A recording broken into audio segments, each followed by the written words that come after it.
the optical sources, and basics of the optical sources and characteristics of the optical sources I have already covered.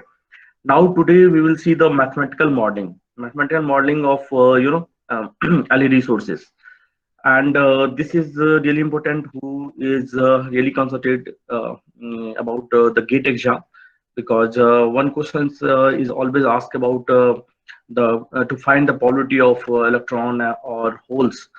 So as far as the energy band, I already told how the p types materials energy band is moving from conduction to valence band and valence band to conduction band, right? And how the Fermi levels will be depends on the both the levels, conduction band and valence band. And we can find out the Fermi levels as a general, as an average, but that is not fixed. Fermi level will move towards conduction band and valence band on the basis of doping. So please always remember that Fermi level is never constant.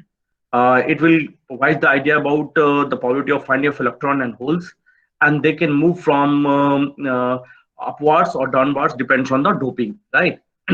So today we will do some mathematical modeling. So write down today's agenda is probability to find the probability to find the particular state, probability to find the particular state on the basis of Fermi level, probability to find the particular state on the basis of Fermi levels.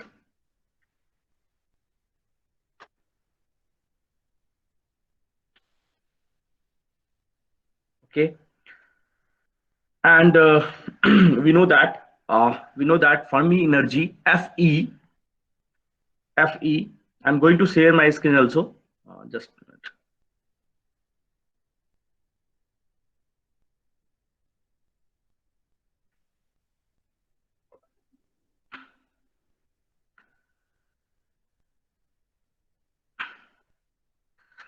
We will start from the p type, p type n type materials, ability of electrons in p type and n type in later phase. First, write down the equation of Fe, Fermi energy. Fe1 मत लिखना अभी, Fe लिखना. Fe is equal to 1 by 1 plus e to power e minus ef. E1 की जगह पे सिर्फ आप e लिख लो, right? e minus ef, pb मत लिखना अभी, e minus ef by kt. So the general equation of Fermi energy level is Fe is equal to 1 by 1 plus e to power e minus ef, right? E minus ef by kt, where k is the Boltzmann constant and T is the absolute temperature. You all, I think, aware about that constant. Okay, so K is the Boltzmann constant and T is the temperature.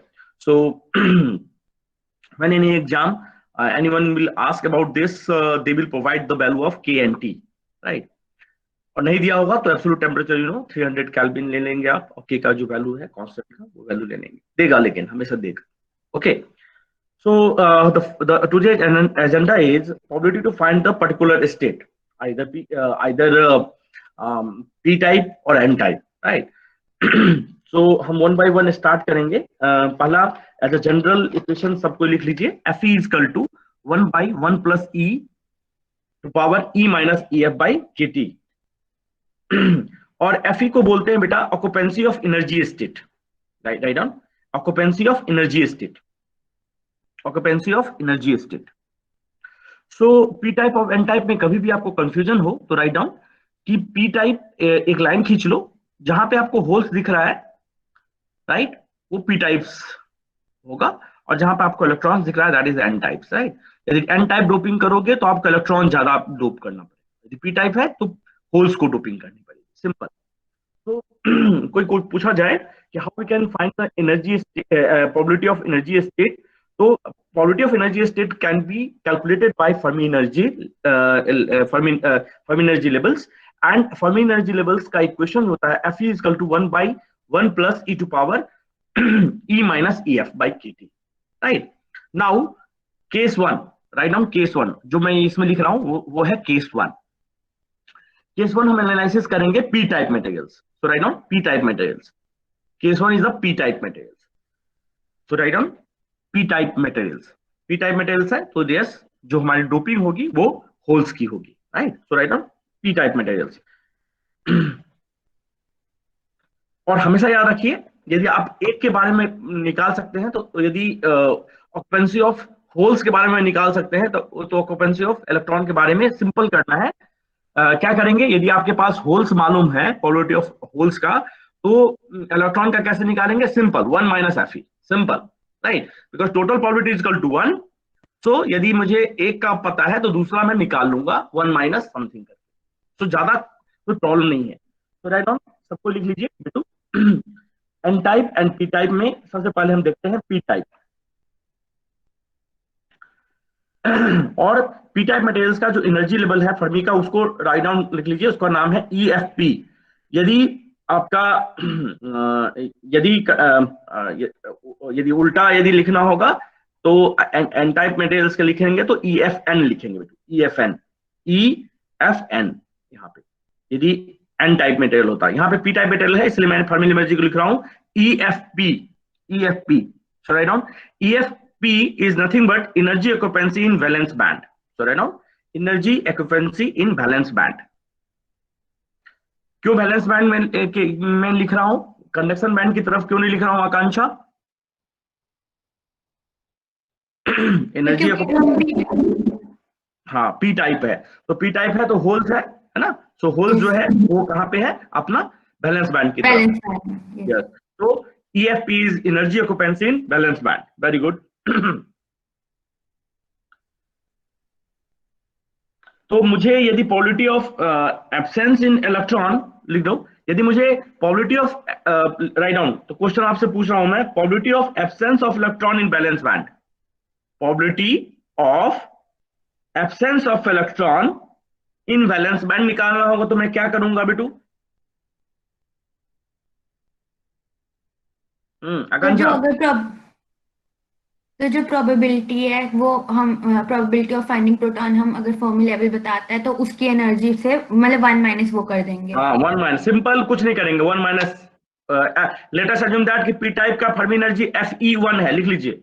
Let us assume that जो Fermi energy levels है P type का Fe1 है, तो absence इन electron जो होगा, presence of holes, यानी absence इन electron जो होगा 1 माइनस Fe1 हो जाएगा, सिंपल, राइट। जो तो हमेशा याद रखिए जो है और जो नहीं है निकालने के लिए बोला जाए उसमें 1 माइनस कर देंगे, सिंपल, सही है ना। तो write down Fe1 is equal to probability of, लिख लीजिए, Fe1 is equal to 1 by 1 plus E1 minus EFP, 1 by 1 plus E to power E1 minus EFP by KT हो जाएगा, राइट। तो occupancy of energy balance band Fe1 is equal to 1 by 1 plus e to power E1 minus AFP by KT, right? So सबने लिख लिया इतना। So write down,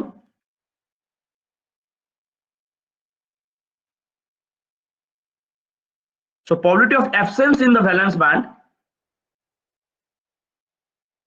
probability of electron in absence band, ऐसा यहाँ पे छूट गया है, probability of, लिख लीजिए, probability of absence of electron in the valence band, probability of absence, probability of electron, absence in electron in the valence band, probability of absence of electron, absence के बाद of electron in the valence band is equal to 1 minus Fe1, 1 minus Fe1. So the value is nothing but 1 minus 1 by 1 plus e to power E1 minus EFP by KT.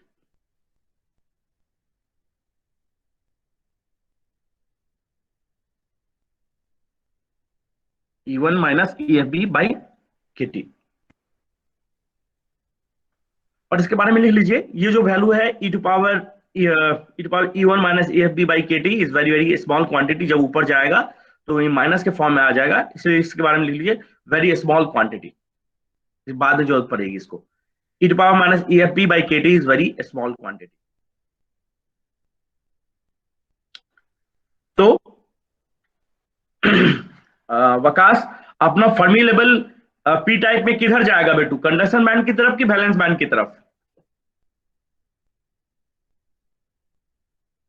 अपना conduction band है, ये valence band है। तो अपना ये जो Fermi level है P type का, फर्मी टाइप पी टाइप का मतलब EFP, मुस्कान किधर जाएगा, कंडक्शन बैंड की तरफ कि वैलेंस बैंड की तरफ? सर वैलेंस बैंड की। हाँ, सो दैट्स व्हाई यहाँ पे एरो डाल दीजिएगा, कंडक्शन बैंड लिखिएगा, वैलेंस बैंड लिखिएगा, फर्मी लेवल लिखिएगा और उसको एक एरो दे दीजिएगा कि वो वैलेंस बैंड की तरफ मूव करेगा। प्लीज सब कोई नोट करते जाइए, क्योंकि अभी बड़ा मैथमेटिक्स करना है, इक्वेशंस निकालने हैं।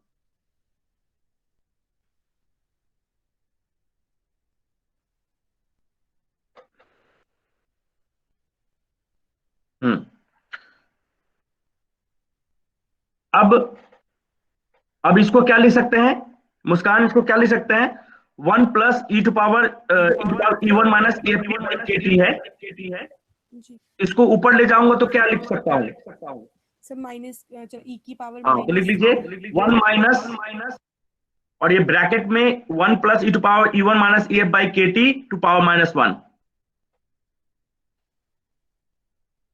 E1 minus EFP by KT to power -1।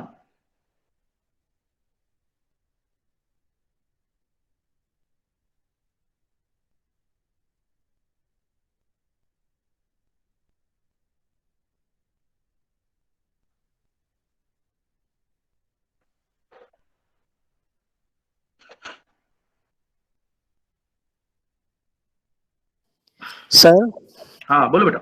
Sir इस केस में देखा जाए तो E1 माइनस EPP जो है वो ऑलवेज नेगेटिव होगा। हाँ बता रहा हूँ बेटा, यस, इसलिए इसको लिखा है बेटा वेरी स्मॉल क्वांटिटी। अब ये बेटा ऊपर, ये यदि ऊपर जाएगा value 1 plus E to power minus EFP by KT power -1, तो पता होगा 1 plus x to power n, तो ये बाइनोमियल इक्वेशन की तरह टूटता है, राइट? तो 1 प्लस x फैक्टोरियल ऐसा करके, बट हम हायर टर्म को छोड़ देंगे क्योंकि स्मॉल छोटी क्वांटिटी पहुंच, E1 जो है छोटी क्वांटिटी इसलिए, यदि p टाइप है इसलिए, यदि n टाइप होता तो यही E1 जो है अपना E2 में बदल जाता, वो बहुत बड़ी क्वांटिटी हो जाती, राइट? क्योंकि ऊपर शिफ्ट होता। E1 जो है वो, हाँ आवाज आ रही है बेटू मेरी? यस सर, आपने लिखा है सर P मतलब FE1 equal to 1/1 plus E के पावर E1 माइनस EFI, ठीक है सर, मतलब फर्मी लेवल। एक मिनट, ये FE1 जो है बेटा, ये नथिंग बट, सबसे पहले FE का वैल्यू क्या होता है? 1/1 plus E to power E minus EFP by KT, ठीक है, EF बाई KT, ठीक है बेटू? ओके सर, तो मेरा कहना है सर जैसे बैलेंस बैंड में मतलब वर्क कर रहा है जैसे, तो यहाँ P1 की जगह होगा EV माइनस EFI। EFI नहीं, P मतलब P टाइप को मैंने P लिखा है बेटा, I नहीं लिखा है। EFP है बेटू, ये I नहीं है, EFP। Okay sir, okay. EFP मतलब Fermi level of P type. और sir what is E1 sir फिर? हाँ E1 एकदम सही। तो बेटा ये है, ये यदि आप कंडक्शन बैंड की तरफ जाओगे तो इसको लिखो नियर बाई E2, लिख लो।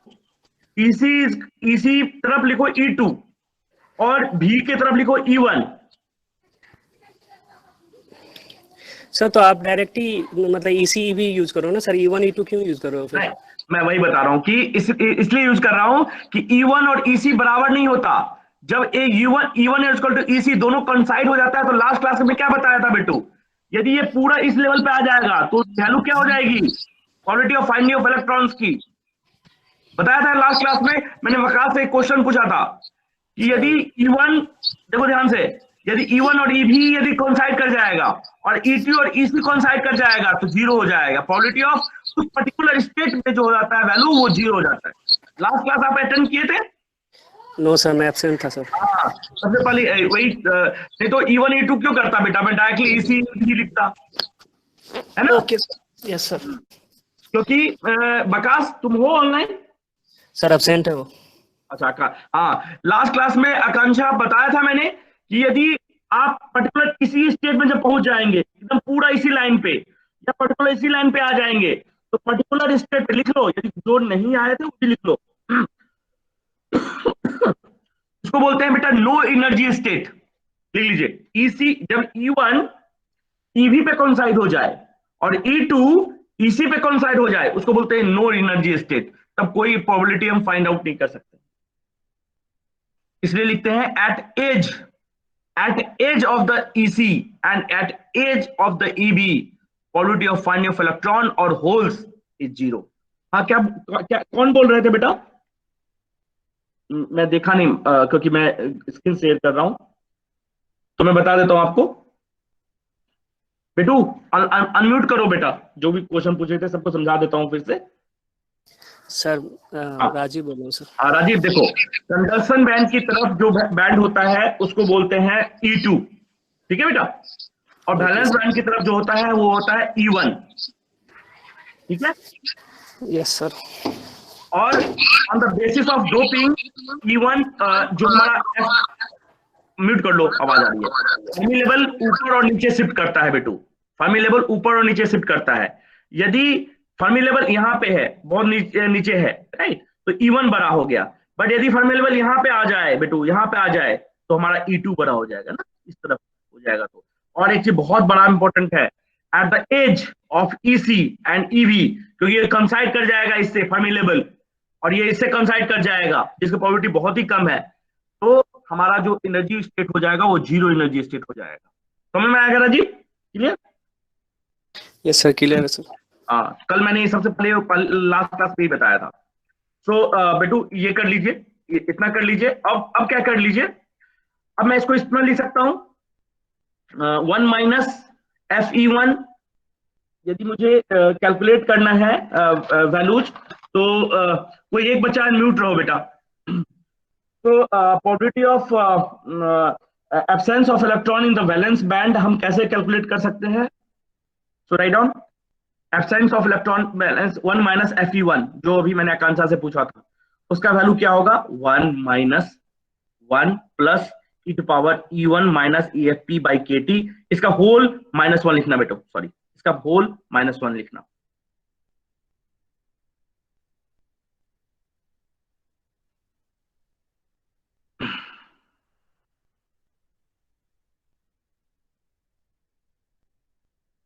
ओके, हाँ आकांक्षा सही है यहां तक? Yes sir. और इसका फॉर्मूला क्या होता है? 1 plus x to power n। तो बाइनोमियल में हम जब तोड़ते हैं तो फॉर्मूला होता है 1 plus x square by factorial 2 plus x cube by factorial 3। पढ़ा होगा, नहीं पढ़ा है तो देख लेना। Yes sir. अब इसको हम सिर्फ एक टर्म तक ले रहे हैं, हाई लिख लो, to neglect the highest terms, highest term को हम नेग्लेक्ट कर लेते हैं, तो हमारा वैल्यू हो जाएगा 1 minus 1 plus e⁻E1 minus EF by KT plus 0। ये सबको 0 दो, हाईएस्ट टर्म को 0 कर दो। तो हमारा फाइनल वैल्यू जो आ जाएगा वो वैल्यू क्या हो जाएगा बेटू? 1 माइनस 1 कैंसिल हो जाएगा, तो फाइनल वैल्यू हो जाएगा FE1 equal to e⁻E1 minus EFP by KT। इसको इक्वेशन नंबर R दे दीजिए, equation number R, FE1 equal to e⁻E1 minus EFP by KT, equation R दे दीजिए इसको।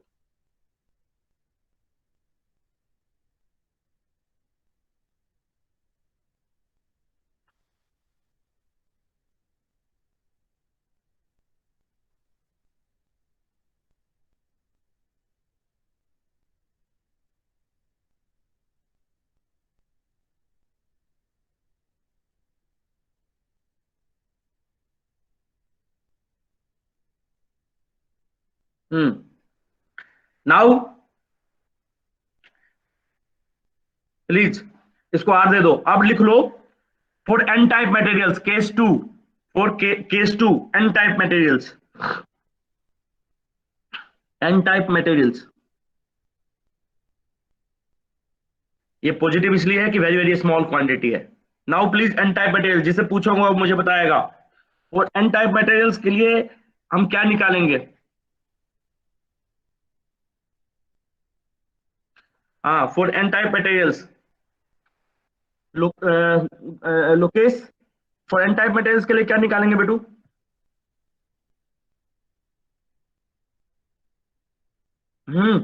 Lokesh please tell me, for N type materials के लिए क्या निकालेंगे? Deepali Sharma please unmute. Sir Fe2। हाँ, Fe2 बताइए, Fe2 क्या होगा वैल्यू बेटू? वेरी गुड, Fe2 का वैल्यू क्या होगा? 1 बाई, बताओ Fe2 का वैल्यू क्या होगा, सबको बताओ। Sir 1 plus E raise to power E2 minus EFN by KT। By KT, very good. अब हमारा जो EFN है बेटा वो किधर शिफ्ट करेगा, ऊपर की नीचे? सर नीचे कंडक्शन बैंड की तरफ। एन टाइप है ना बेटू, तो एन टाइप में क्या होता है, कंडक्शन बैंड नीचे होता है कि ऊपर होता है?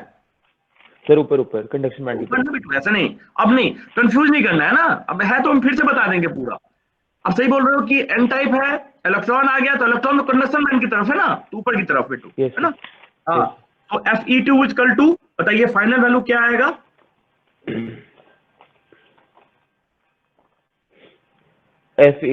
Fe2 is equal to E raise to power E2 minus EFN by KT। By KT, right. So हमारे पास Ne2 आ गया, सो सबको लिख लीजिए। here EFN is moves towards the conduction band E2 की तरफ, right? so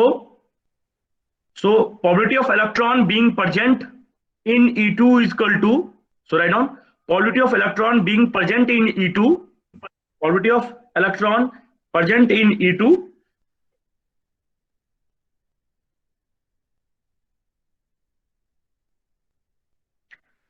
e to power minus, हाँ, ये सही बोला उसने, 1 by e to power E2 minus EFN by KT।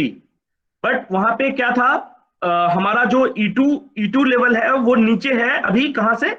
अपना सॉरी, FN जो है वो नीचे है अपना E2 से, इसलिए यहां पर लिख लो सब कोई, hair Fe2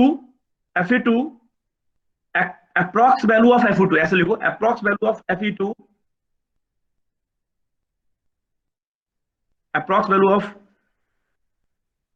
Fe2 is equal to e to power minus बाहर में, E2 minus EFN by KT, E2 minus EFN by K2 होना चाहिए था, e टू पावर जो उसने बताया। यदि ऊपर ले जाओगे बेटू वैल्यू तो क्या हो जाएगा हमारा, जो वैल्यू है FET, इसको लिख सकते हैं बेटू e to power minus E2 minus EFN by KT, लिख सकते हैं ना, ऊपर ले जाएंगे तो, right? because E2 is very higher than EFN. E2 is higher than EFN. So final value of Fe2 क्या आ गया, जो आपने निकाला है वही लिखवा रहा हूं, Fe2 is equal to e to power minus E2 minus EFN by KT। सो मैं शेयर कर देता हूं, उसके बाद फिर डिस्कस करेंगे, पहले आप लोग लिख लो, उसके बाद discuss.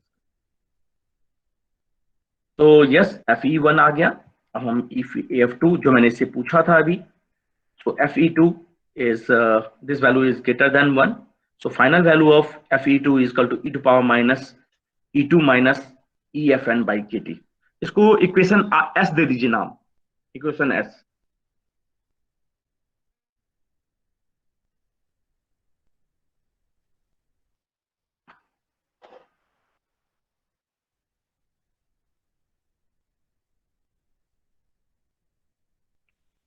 Okay, so from equation R and S, so from equation R and S, so from equation R and S, we are able to calculate probability of holes in valence band and probability of holes in valence band and probability of electron in conduction band, right? एक में probability of holes निकाल रहे हैं, एक में electron का probability निकाल रहे हैं. Probability of electron and holes. Okay. So write down. So total probability क्या होगा पूरे सिस्टम का? So write down probability of photon generations in the system. Probability of photon generation in the system. So यहाँ पे probability of electron being present in A2. Let us assume that छोड़ो इसको, अभी इतना जो मैं दिखा रहा हूँ उसको लिख लो पहले. So total probability of photon generations is nothing but product of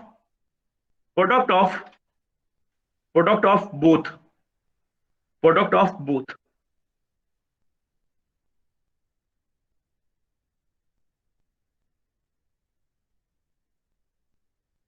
Okay, अब इसके बारे में लिख लीजिए. Let us assume that energy states are uniformly distributed. Let us assume that energy states are uniformly distributed. Then probability of electron in conduction band should be Ne2 is equal to e to power minus E2 minus EFN यही वाला by KT. e to power minus E2 minus EFN by KT. जो मैंने भी बताया था वही चीजें हैं, कुछ अलग चीजें नहीं है. e to power minus EFN by KT. क्यों हो गया ये माइनस e to power यहाँ पे? क्योंकि ये वैल्यू जो है वो बहुत ग्रेटर देन 1 है, तो ऊपर जाएगा तो ये सिंपल ये 1 से ज्यादा है तो उसको हम नेग्लेक्ट कर सकते हैं, और ये डायरेक्टली हम e to power 1 by e to power को ले जाएंगे तो e to power minus EF2 by EFN लिख सकते हैं. सिंपल. नाउ नीचे लिखा हुआ है probability of holes in valence band. Probability of holes in valence band आपने ऑलरेडी निकाला हुआ है. So write down probability of holes. Holes को हमेशा P से लिखते हैं, इसलिए लिखते हैं PE1 e to power E1 minus EFP by KT, जो आपने निकाला हुआ है बेटू. पहले कहां पे निकाला हुआ है? यहाँ पे. ये E1 minus EFP by KT, ये है probability of holes. So probability of holes is ये. Probability of electron is this. तो लिख लीजिए Ne2, फाइनल इक्वेशन लिख लीजिए, RS लिखा दिया था T, equation T, Ne2 is equal to e to power minus E2 minus EPN by KT, and PE1 is equal to e to power E1 minus EFP by KT. Please यहाँ ये FN लिखना गलत लिखा हुआ है, E2 minus EFN होगा.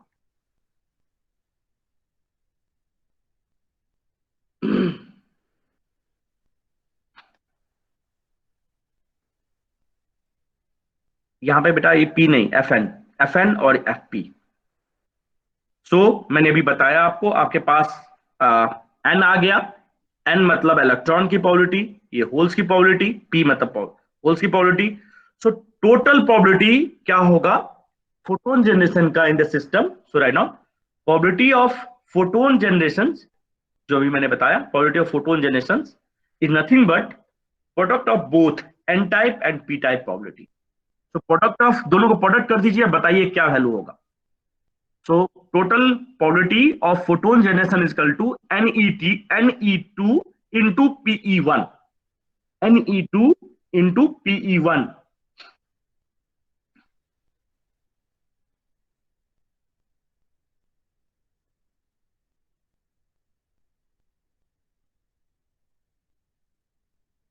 बताइए.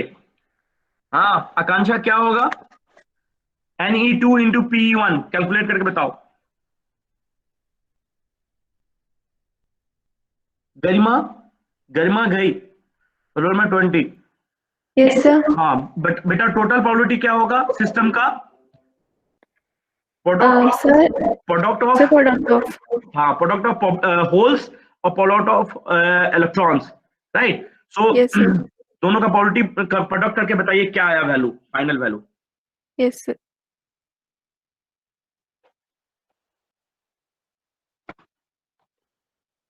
Sir e raised to power E1 minus E2 तो plus एक मिनट, ऊपर में है कंडक्शन बैंड, नीचे में बैलेंस बैंड। तो ऊपर में क्या होता है E2 और नीचे में E1।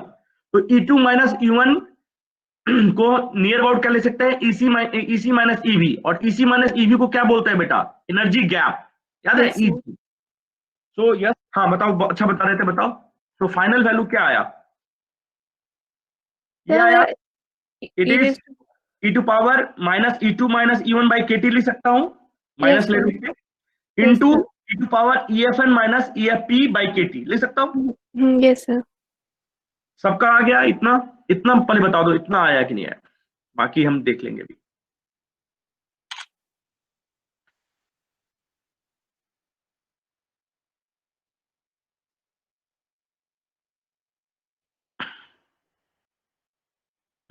किसका किसका नहीं आया सो लेट मी नो। बाकी Insa, Insa please unmute, Insa please unmute. Yes, sir. हाँ बेटा, इसको जब आप तोड़ोगे Ne2 एंड Ne1 को प्रोडक्ट टोटल मतलब, Yes, sir. तो ये वैल्यू आएगी E2 power minus E2 minus E1 by KT into E2 power EFN minus EFP by KT। ये आया वैल्यू या नहीं आया, बता दीजिए। Yes, sir. Okay, now write down E2 minus E1 equal to EG. E2 minus E1 is nothing but is the EG. इसको बोलते हैं photon energy. Please also remember that E2 minus E1 is known as EG, that is known as photon energy. EPH नाम सुना होगा, photon energy, EPH। तो लिख लीजिए सब कोई, E2 minus E1 equal to EPH, that is photon energy,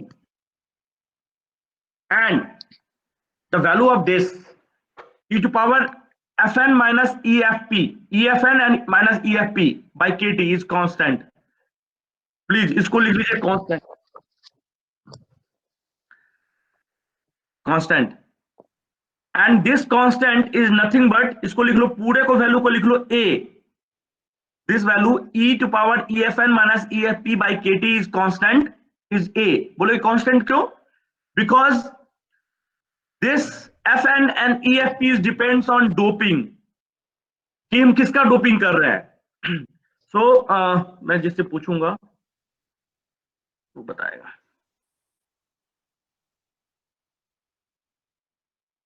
Nilkamal please unmute. Yes, sir. So EFN और EFP को, EFN माइनस EFP कभी पॉजिटिव होगा कभी निगेटिव होगा, वो जैसे वो डोपिंग पे डिपेंड करता है ना, Yes. कि हम इलेक्ट्रॉन का कर रहे हैं या होल्स का कर रहे हैं। यस, सो यदि मेरा EFN बड़ा हो जाएगा तो वेरी गुड, पॉजिटिव रहेगा। यदि मेरा EFN, यदि मैं उल्टा डोपिंग कर दूंगा, होल्स का डोपिंग कर Negative दूंगा, तो ये बड़ा हो जाएगा। तो लिख लीजिए e to power, very good, e to power Fn minus EFP by KT is nothing but is constant. इसको लिख लीजिए A, this is the A। So probability of, so इसको लिख लीजिए A एंड लिख लीजिए बहुत अच्छे से, A is depends on doping, A is depends on doping. Doping हमेशा समझिए कि या तो P टाइप का डोपिंग है या N टाइप का डोपिंग है, उसके अकॉर्डिंग ये EFP, EFN माइनस EFP का वैल्यू चेंज होगा। So that is this is really important. Okay, now अब मैं ऑलरेडी बता चुका हूं, E2 minus E1 is nothing but is known as EG and it is also equal to EPH. So final probability of photon generation is, तो लिख लीजिए final P मतलब probability, PH मतलब photon. So total probability of photon generation is proportional to A is nothing but this constant A into e to power minus E2 minus E1 by KT, e to power minus E2 minus E1 by KT। And ये कभी नहीं मिलेगा आपको, बहुत आपको हर जगह जब gate के एग्जाम देंगे तो आपको दिखेगा question A into e to power minus EG by KT। ये क्वेश्चन आप लोगों ने शायद बीटेक फर्स्ट ईयर में या फर्स्ट ईयर में आपने देखा होगा, लेकिन प्रूफ नहीं देखा होगा। आपने ये क्वेश्चन देखा होगा कि हम ए to power minus EPH by केटी, कभी बाई चांस देखा होगा, मुझे नहीं मालूम देखा या नहीं देखा, एलईडी में या बेसिक इलेक्ट्रॉनिक्स में आपने शायद पढ़ा होगा। But this is the proof of photon generation and total photon generation का जो प्रोबेबिलिटी है that is equal to proportional equal to a e to power minus e2 minus e1 by kt, right? Write down e2 minus e1 is nothing but equal to energy gap. e2 minus e1 is equal to energy gap. सही है नीलकमल, यहां तक सही है? Yes sir. Okay, सो आगे चलते हैं।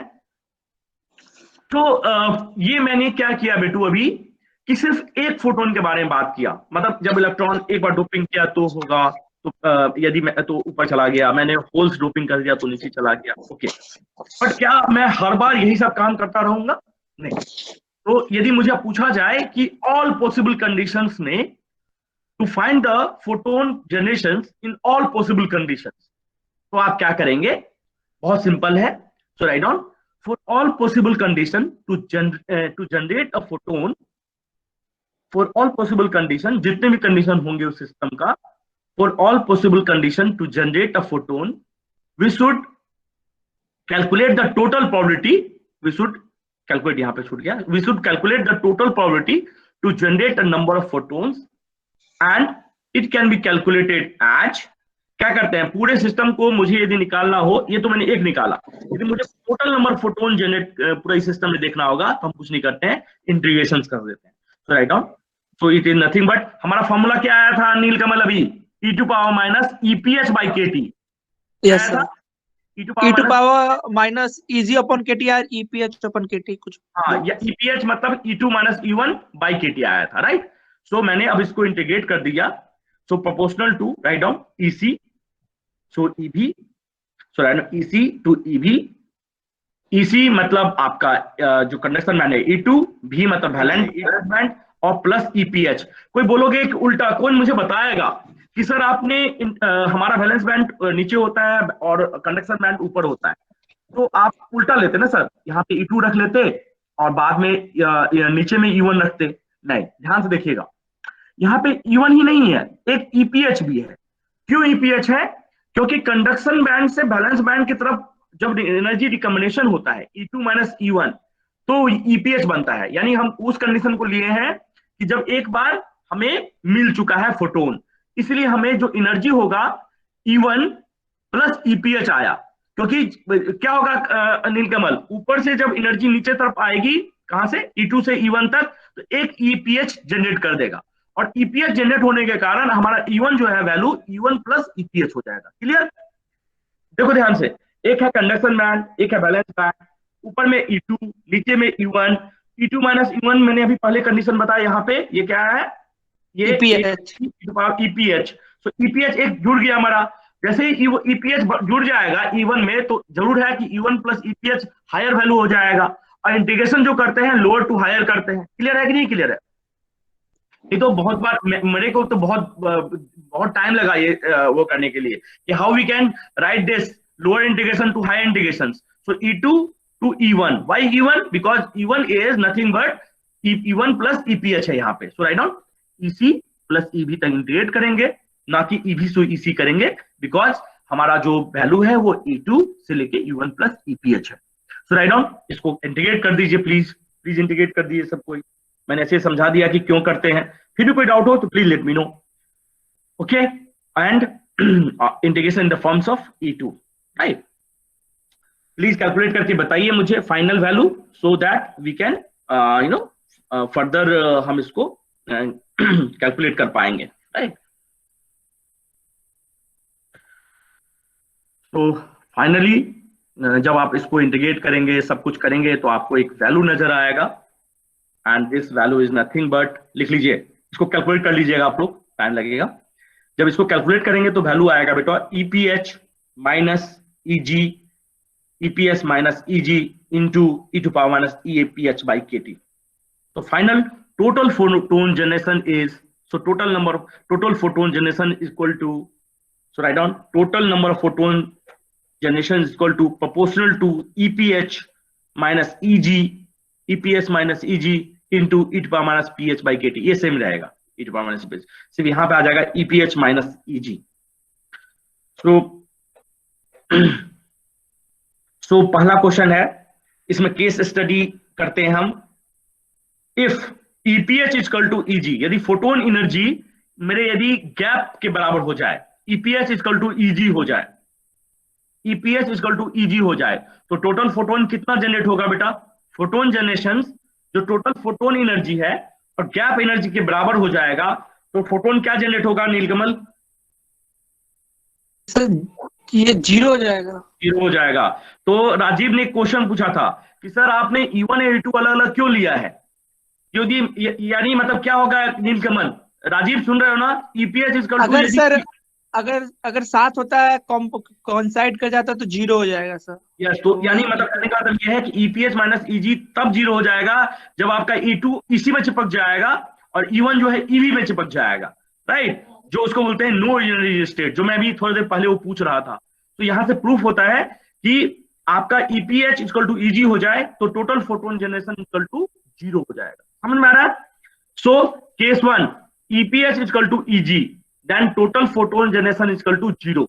If so हमें क्या होना चाहिए? फोटोन एनर्जी हमेशा क्या होना चाहिए? किसके बराबर होना चाहिए या बड़ा होना चाहिए?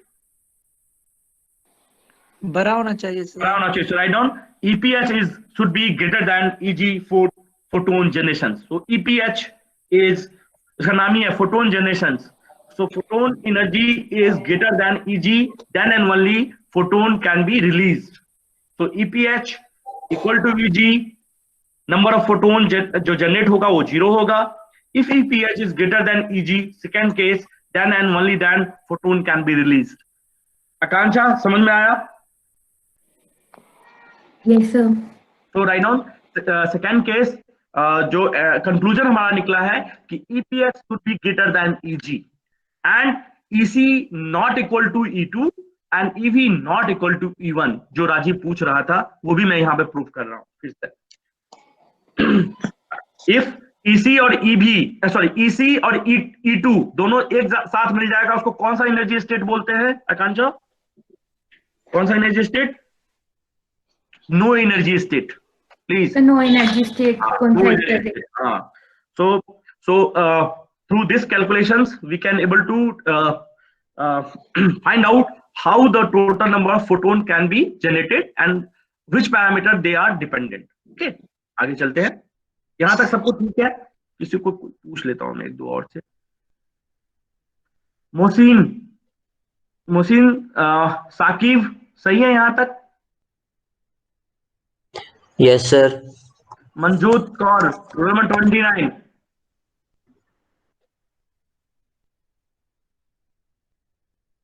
मंजूत ठीक है बेटा यहां तक? मंजूत, इसको खुशी जैन यस सर। सही है? Yes sir. Naman Gupta, roll number 37।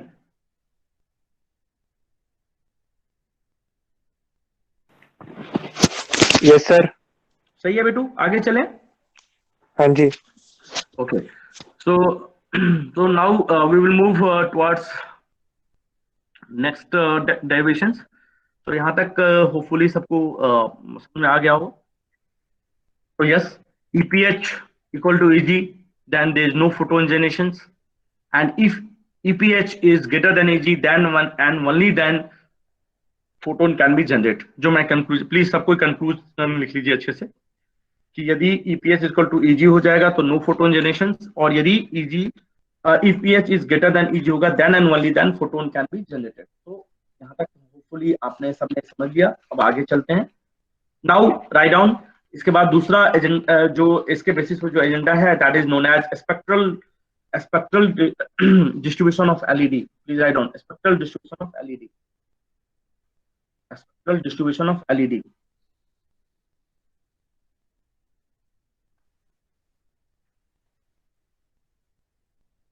अच्छे से बना लीजिए। Y एक्सिस पे लिखिए पावर और एक्सिस पे लिखिए एनर्जी। थोड़ा सा नीचे आ गया है, यहाँ पे लिख लीजिए। ये पावर और यहाँ पे लिख लीजिए एनर्जी।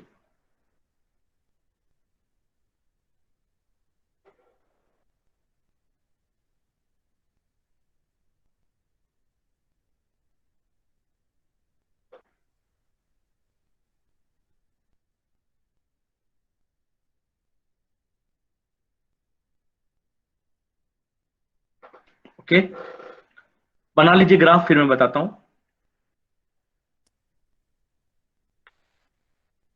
यहां से लिखिए Eg, ये लिखिए Eg,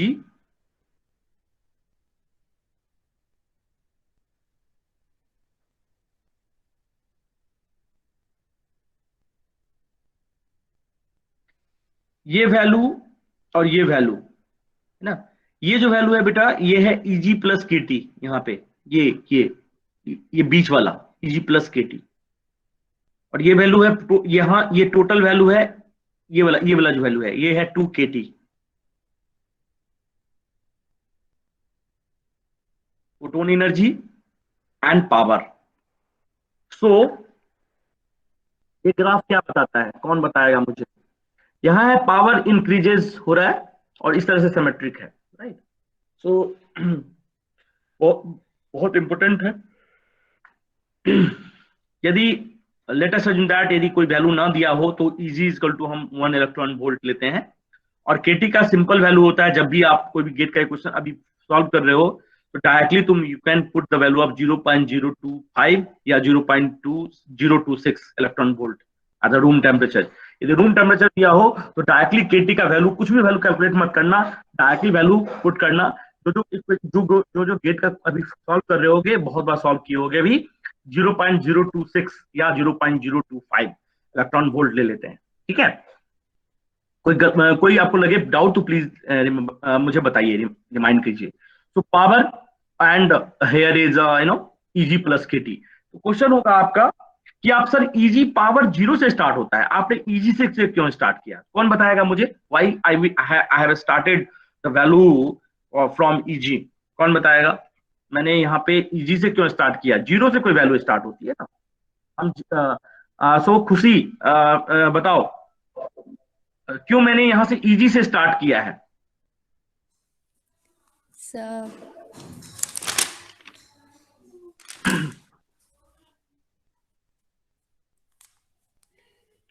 आराम से पीछे का वैल्यू देखो और फिर मुझे बताओ क्या था value.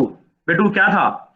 EPH is equal to Eg हो जाए तो फोटोन sir. जनरेट होगा, नो सर। तो मुझे उससे ज्यादा वैल्यू ही लेना पड़ेगा Eg से। Yes sir. EPH is greater than Eg, then and only then photon can be generated. Yes sir. So that's why we have considered the value of Eg is greater than. दिख रहा है बेटू? Yes sir.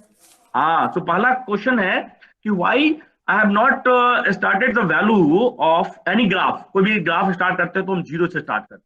Why I have started from Eg?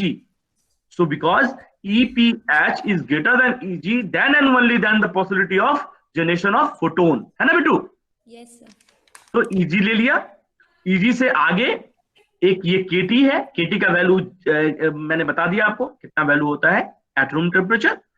So right on, ये आप ग्राफ खींचिए, symmetric graph खींचिए। X axis पे लिखिए energy, photon energy, Y axis पे लिखिए power, right. So here at the zero power the energy is Eg, right. At the zero power energy is Eg, right? So Eg will be started from here, and if the value of EPH is greater than Eg, then and only then photon can be generated. So please, सबने graph बना लिया। So this is the symmetry, right? यहाँ पे थोड़ा symmetry बना लेना, मैं थोड़ा सा टेढ़ा है। So please do the symmetry graph. Here KT and here the KT, दोनों सेम होना चाहिए, right? And this is the 2 KT. This value is 2 KT. So यदि आपको कभी ग्राफिकल एनालिसिस पूछा जाए, so this is the symmetric graph 2 KT, right? And why this will be start from देखा कहीं पे आपको 0 से स्टार्ट कर देगा तो समझ लेना कि मतलब कुछ गड़बड़ है, क्योंकि हमने देखा ही है कि फोटोन जनरेशन जो होता है वो हमेशा होता है Eg के ज्यादा होने से पहले से। So please, this is the spectral distribution of LED. So spectral distribution मैंने बताया था। अब बोलेंगे सर ये क्या है? तो मैंने फर्स्ट क्लास में पूछा था कि LED का जो स्पेक्ट्रल विड्थ है वो ज्यादा होता है, 2 KT के बराबर होता है, बहुत बड़ा। तो ये है स्पेक्ट्रल विड्थ, ये इतना बड़ा। इतने देर के बाद ऑफ होगा, फिर ऑन होगा, फिर ऑफ होगा. So the time period is required very high for on off switching. So this is that's why इसका ऑन ऑफ टाइम ज्यादा होने के कारण ज्यादा डेटा रेट का हम सपोर्ट नहीं कर सकते इसमें, क्योंकि ऑन ऑफ टाइम हमें बहुत ज्यादा लगता है. सो प्लीज यदि ग्राफ सबने बता लिया हो तो आप अच्छे से वो नोट डाउन कर लीजिए, फिर मैं आगे चलता हूँ. सो नेक्स्ट, सॉरी, एक चीज जो छूट गया है, सो राइट डाउन, इसमें छूट गया है, लिख लीजिए आप लोग. सो EG will change this one. EG will change material to material. Please write down. EG will change material to material. Please write down.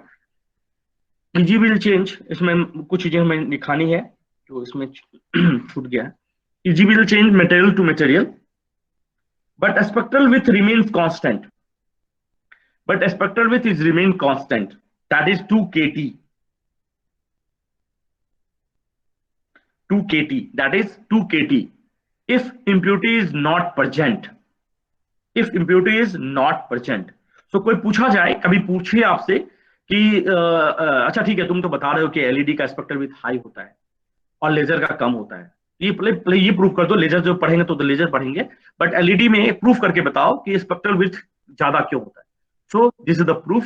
Spectral width will be starts point is greater than EG, and that will symmetry with the 2 kT, right? So total spectral width जो है वो 2 kT है, ना कि kT है. So spectral width is very higher in the case of LED, right? Write down. एक चीज और लिख लो, बहुत इंपॉर्टेंट पॉइंट नोट करके लिखिएगा. मैंने क्या बताया कि impurities नहीं प्रेजेंट हो तो 2 kT होता है, right? 2 kT. If impurities will present, lie down. If impurity is present, then spectral width of LED, if impurities will present, then spectral width of LED can lies between 1.5 kT to 3.5 kT. यदि impurities हो तो इससे भी ज्यादा बड़ा हो जाता है, 3.5 kT तक चला जाता है, 2 kT तक नहीं, 3.5 kT तक. So if impurities is there, then spectral width increases. कोई पूछा जाए कि impurities यदि बढ़ जाए LED सोर्स में तो स्पेक्ट्रल विड्थ पे क्या इंपैक्ट पड़ेगा, तो स्पेक्ट्रल विड्थ बढ़ जाएगा और ऑन ऑफ पीरियड जो है और भी बढ़ जाएगा.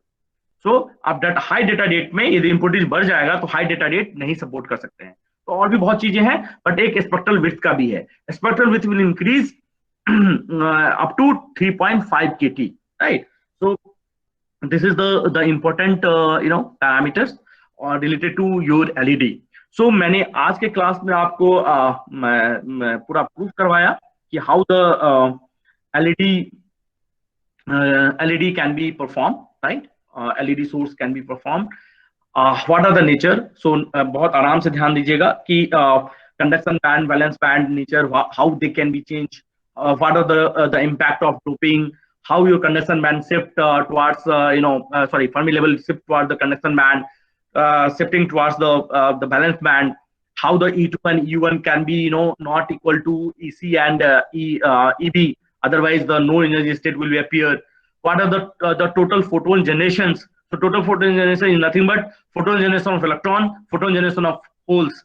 Product of both will provide the idea about the total photon generations, and total photon generation in the system can be calculated as an integral value, right?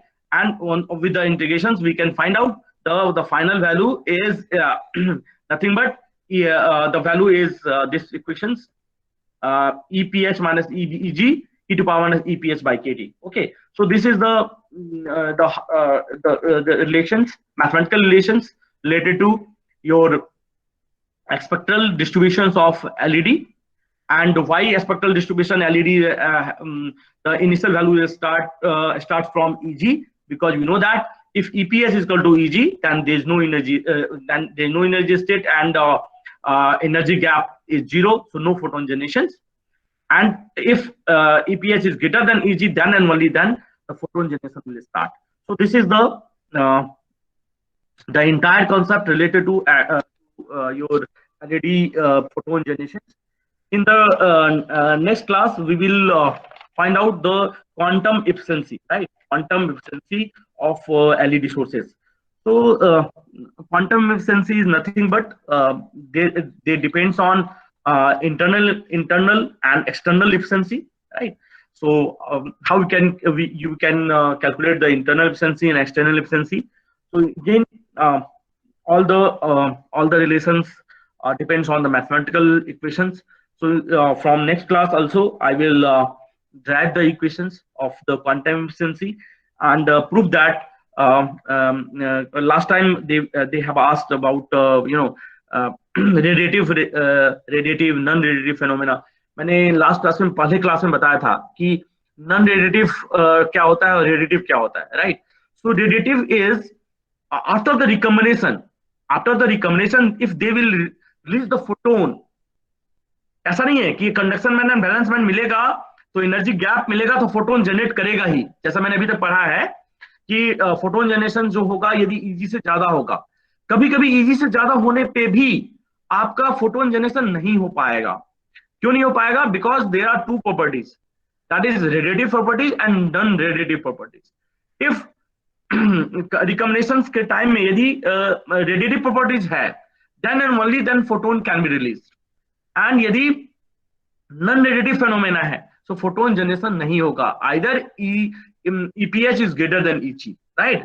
सो हमेशा ध्यान रखना कि जो हमारा एलईडी रिसोर्स का जो रिकम्बिनेशन है वो टू फैक्टर है पे डिपेंड करता है, रेडिएटिव है कि नॉन रेडिएटिव है. यदि radiative is there then they will release the photon. If non radiative is there is no chance of release the photon. Okay, so total efficiency of the photon release in the LED source, it depends on two time factors, tau non-radiative NR and radiative RR, right? So हम next class में proof करके दिखाएंगे हम आपको कि what are the time factor is influence the quantum efficiency of the LED source. जब इसका होने के बाद फिर हम न्यूमेरिकल्स करेंगे और न्यूमेरिकल करने के बाद फिर हम जाएंगे लेजर की तरफ, राइट?